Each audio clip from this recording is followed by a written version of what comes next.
In the shop today, I've got a Samamp, as you see here. For those of you not familiar, it's a pretty cool concept, specifically for people who are looking for a lightweight combo amp. But it's kind of a hybrid amp. It's got a tube preamp section and a solid state power amp section. So I'll show a gut shot here of the inside of the chassis so you can get an idea of what it looks like here in a second. But the problem is, amongst many great design ideas, there's a couple issues with some of the design ideas, specifically for those who are of the type to like to experiment with different speakers and swap them out. So the problem is the client was trying to remove the stock speaker that came out, or that came with the amp, and ran into kind of what I would expect to be an inevitable problem where as he was backing the keps nuts off of the screws to take that secure the speaker in place, and the screws themselves actually began to start spinning. And so rather than, well, save for butchering the speakers up and cutting them off or whatever you might need to do, there was no real way for him to practically get the speaker out, which in my opinion is not acceptable. I mean, any combo amp especially should be designed so that the speaker could easily be removed should you choose to do so.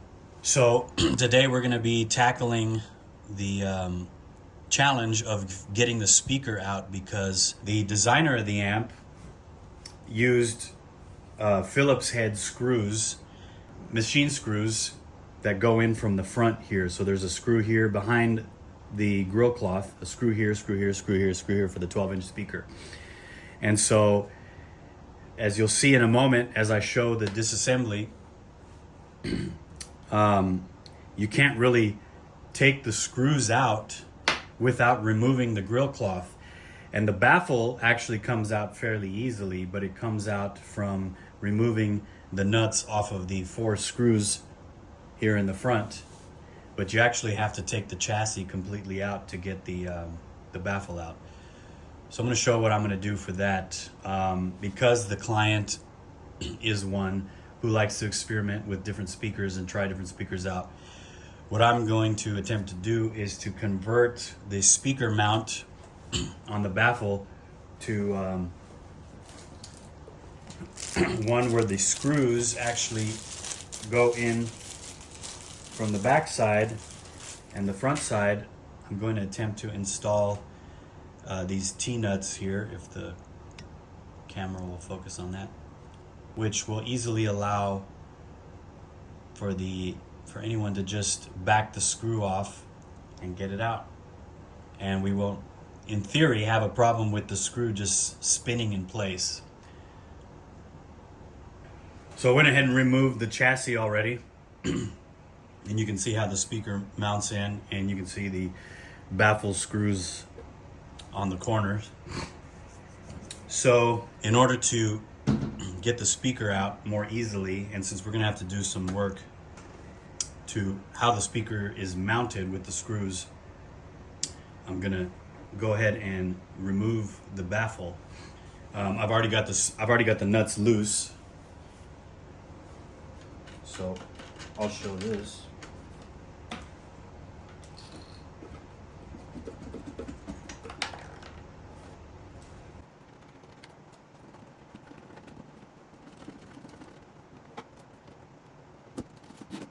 All right, now, so to get this out,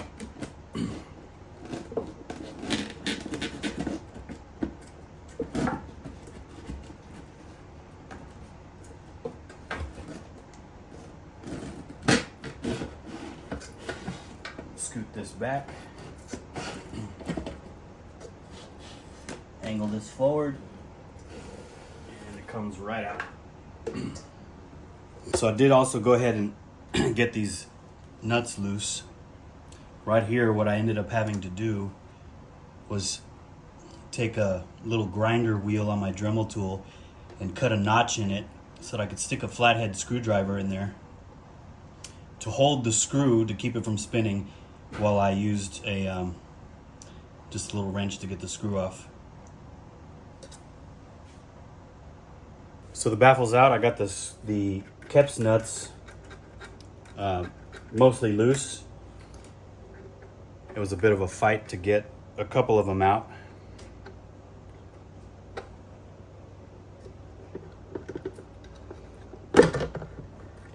And you always want to be careful when you're removing and installing a speaker that has the machine screws sticking out like this, because you can very easily, and I've seen it many times, you can easily perforate the cone if the speaker is set down and you have it just slightly moved off to the side. You can take one of those screws and go right through the cone.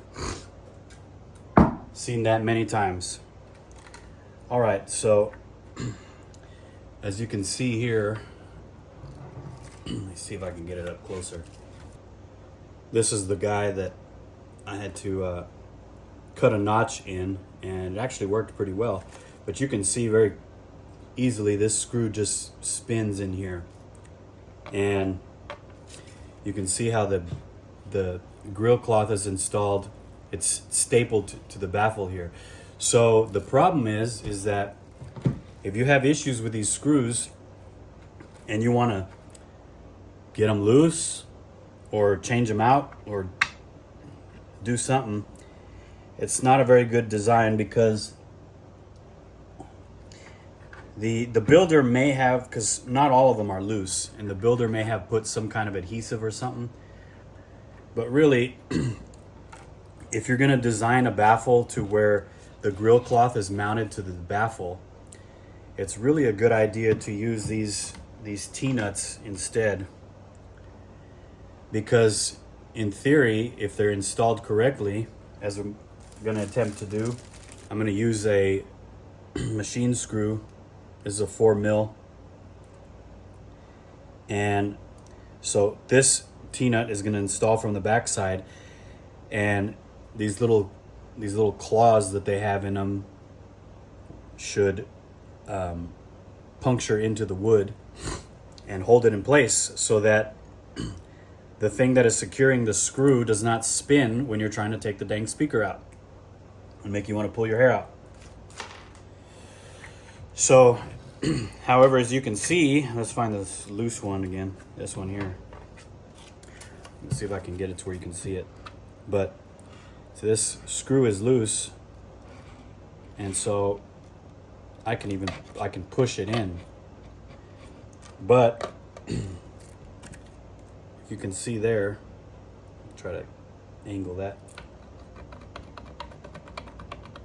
There's no way to really get it out without disrupting or ruining the grill cloth, and we don't want to do that. So what I think I'm going to do is I'm just going to break off these screws so that there's only a little bit of the shaft of the screw left, and hopefully I can cut enough of it off so I can just take the remaining front piece of the screw and get it out, and see if I can get these T-nuts in. So hopefully that'll be not too painful of a project, and I'll be back in a second, hopefully having gotten that done successfully. For this part, I had to bring it out to my shop here, but as you can see, this one was one of the ones that was not spinning. So we're going to go ahead and take it out just so we can try and convert all of these. I spoke to the client and explained everything that I found out with it, and explained my suggestion, and he was in agreement with that. So I took my little Dremel tool grinder wheel that I just accidentally broke, but they're kind of flimsy, but I got it done. I've got more of them. And just put a little notch in there, and now I could take my screwdriver and I could do this while I'm holding. Let me use the smaller one. And now I can get the screw loose. And I did the first one up here that was the one that was Spinny McSpinnerton, and I basically just took my wheel and ground it off like I said, and I was able to get it short enough to get it to pop out the back. Just pushed the grill cloth a little bit out of the way and it popped right out. So I'm gonna do that with the others and be right back. And we're back. Quick shout out to Elkins Hardware Store in lovely Saginaw, Texas. I'm blessed and fortunate to live right down the street from a hardware store that has a fantastic selection of all kinds of unusual hardware, many of which comes in very handy for amp repair and building as well as guitars. But I was successfully able to get these T-nuts installed, as you can see back there. Got the screws out, drilled out the holes to the right size for the T-nuts, and these black machine screws that I found at Elkins will work perfectly. Not only the screws, but they have flat and lock washers in many different sizes. So that is just super convenient, and we're ready to put the speaker in.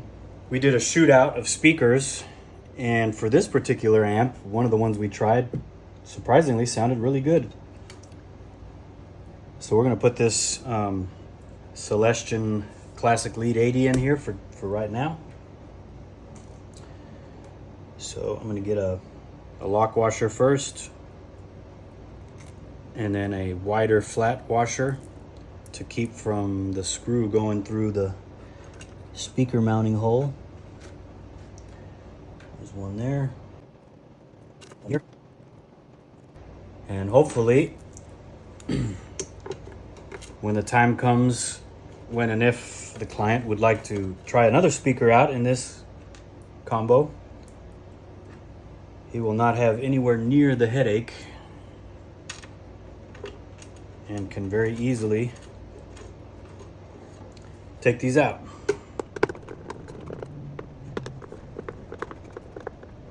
Much better.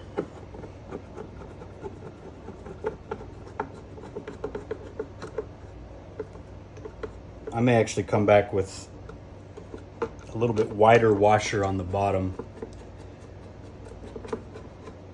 just to secure it a little bit better, but there should be no problem. All right, speaker is securely in place.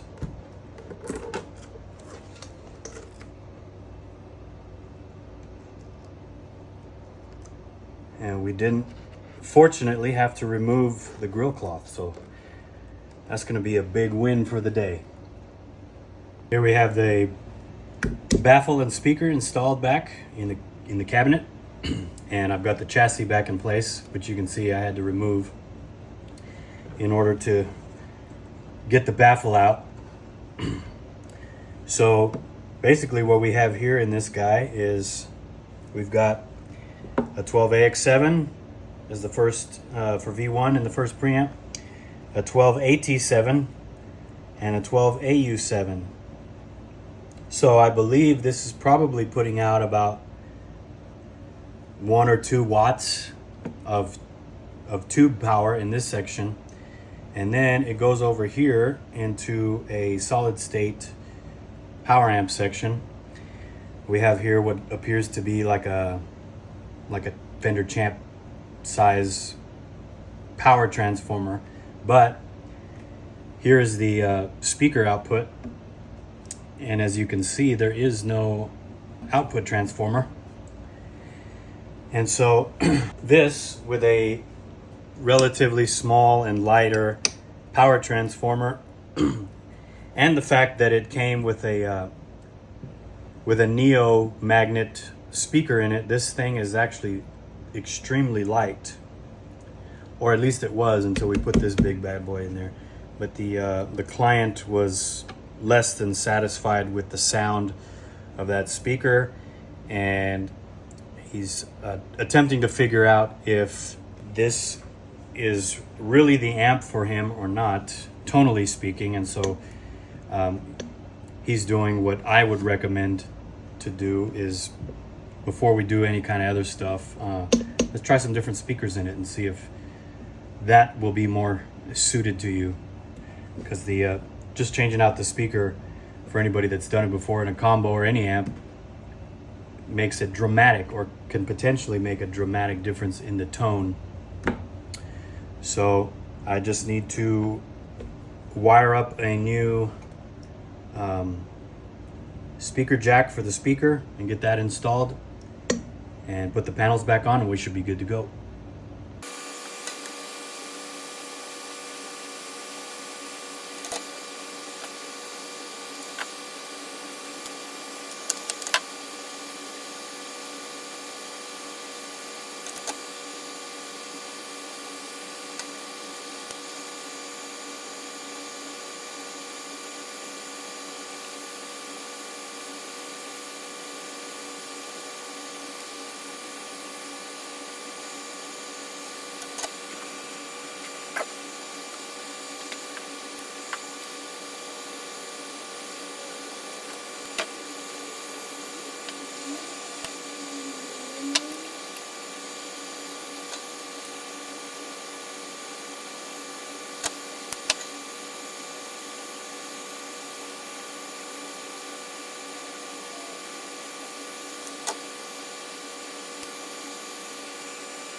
Got the amp powered on with the handy dandy decibel meter right here. I've got the amp set to bedroom level, and the idea is with this amp that you can kind of crank the preamp section and the solid state power section can be dialed down to bedroom levels or quieter.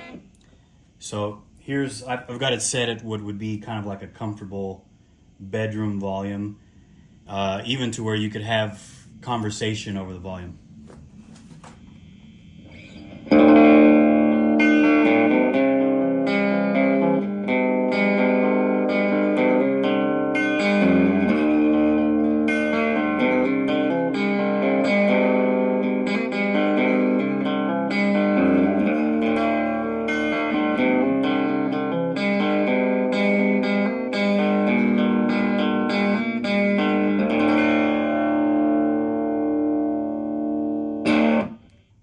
So right at about 87 dB.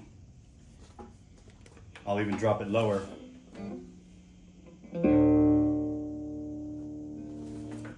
Still should have the same tonal character, more or less, minus the less power going to the speaker, obviously.